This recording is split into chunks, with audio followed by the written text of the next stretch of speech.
नमस्कार, न्यूज 69 में आपका स्वागत है। मैं हूं आपके साथ अंकिता। चलिए बढ़ते हैं मुख्य खबर की ओर। मध्य प्रदेश के मुख्यमंत्री मोहन यादव ने इंजीनियर दिवस 2025 पर कहा, हमने एक नई शुरुआत की है जिसके आधार पर 3 प्रकार के पुरस्कार रखे गए हैं। इसमें अच्छे इंजीनियर, अच्छी एजेंसियां और रानी दुर्गावती के नाम पर पर्यावरण की सुरक्षा के लिए पुरस्कार रखे गए हैं। विश्वेश्वरैया जी के नाम पर ही इंजीनियर दिवस मनाया जाता है। इसी इंजीनियर दिवस के आधार पर यह आयोजन किया गया है, जिसके माध्यम से हमारे विभाग ने कई नवाचार जोड़े हैं। दिवस के अवसर पर आज लोक निर्माण विभाग के माननीय मंत्री श्रीमान राकेश सिंह जी और उनके साथ सभी अधिकारियों के साथ हमने इस कार्यक्रम में शामिल होकर के एक नई शुरुआत भी की है, जिसके आधार पर 3 प्रकार के पुरस्कार, जिसमें अच्छे इंजीनियर्स जिनने अच्छा काम समय सीमा में गुणवत्ता के साथ पूरा किया, अपनी परियोजनाओं के प्रति दक्षता दिखाई, अच्छी एजेंसियां जिनको निश्चित टारगेट देकर के निश्चित समय पर यशस्वी प्रधानमंत्री के उस सपने को साकार कर रहे हैं, जब हम अपनी सभी प्रकार में सरकार के पैसे का सदुपयोग करते समय सीमा में जनता को गुणवत्तापूर्ण कामों के माध्यम से लोकार्पण का अवसर पाते हैं। तीसरा, हमारी रानी दुर्गावती के नाम पर पर्यावरण की सुरक्षा संरक्षा के लिए एक पुरस्कार तीसरा चालू किया। मेरी अपनी ओर से सभी पुरस्कृत होने वाले महानुभावों को भी बधाई और विभाग को बधाई,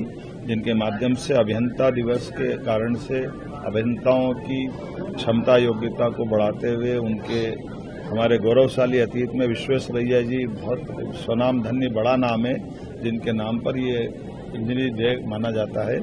तो ये इंजीनियर्स डे के आधार पर जो आयोजन किया गया, जिसके माध्यम से हमारे विभाग में कई नवाचार जोड़े, कई प्रकार के ऐप का लोकार्पण हुआ है और एक सबसे बड़ी Madhya Pradesh engineering research and training institute की स्थापना का प्रस्ताव की हमने घोषणा की है हमारी सरकार के द्वारा। पीडब्ल्यूडी विभाग में माननीय मंत्री जी को बधाई देना चाहूंगा, जिनके कारण से हमारे प्रदेश भर के 2000 से ज्यादा इंजीनियर्स हैं, जो अब रोज अपनी इस व्यवस्थाओं के बलबूते पर नवीन टेक्नोलॉजी से भी रूबरू होना पड़ता है।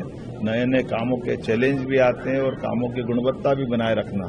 ऐसे में कई बार हमको बाहर हमारे इंजीनियर को ट्रेनिंग के लिए भेजना पड़ता है। इस इंस्टीट्यूट को बनने के बाद बाहर भेजने के बजाय राज्य में ही सभी प्रकार की तकनीकी दक्षता के अवसर वो पाएंगे, जिससे धन बचेगा, पैसा बचेगा, समय बचेगा, श्रम बचेगा और यहीं पे उनकी दक्षता मिल जाएगी। हमारा इंस्टीट्यूट जल्दी से खड़ा हो और लोगों को लाभ मिले, मेरी अपनी ओर से बधाई देना चाहूंगा। और ये जो नवाचार हुआ है कि हमारे यहाँ काम गलत करेगा उस पर कार्रवाई भी हो, लेकिन अच्छे काम वालों को प्रोत्साहन भी दें। कुल मिलाकर आज के इस समय में इसी प्रकार के भाव को चलाए रखने की आवश्यकता है। मैं अपनी ओर से पुनः अच्छे सभी प्रकार के नवाचार की बधाई देता हूं। फिलहाल इस खबर में इतना ही। आप बने रहिए न्यूज 69 के साथ। नमस्कार।